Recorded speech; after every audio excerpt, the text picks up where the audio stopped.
we say hello to Steve Kornacki. Hello, Steve. Hello, Ahmed. And, you know, trends come and trends go, and when it comes to the Preakness, we may be seeing a new one emerging. You know, it used to be that horses would run in the Kentucky Derby, and then they'd turn around, come straight up here to Baltimore, and run again in the Preakness. And sometimes a few overmatched newcomers would be thrown in, and that is why for basically the first 2 decades of this century, only 2 Preaknesses were won by horses who hadn't run in the Kentucky Derby.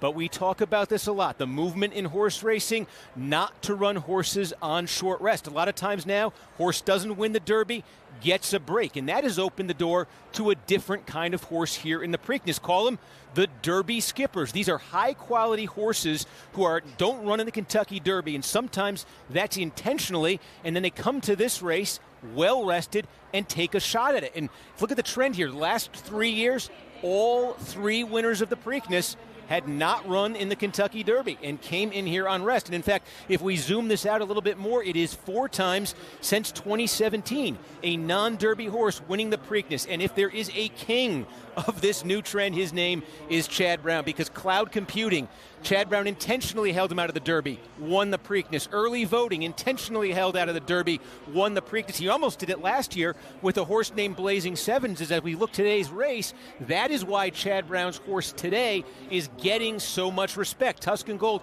with only 3 career starts. You see here 4-1 right now on the odds, but Brown has done this twice before, and as I said, nearly 3 times, so a lot of respect for Tuscan Gold. And this probably should go without saying, but don't sleep on Bob Baffert. Bob Baffert and Imagination. Imagination coming into this race on 6 weeks rest. So was last year's Preakness winner, the Bob Baffert trained National Treasure.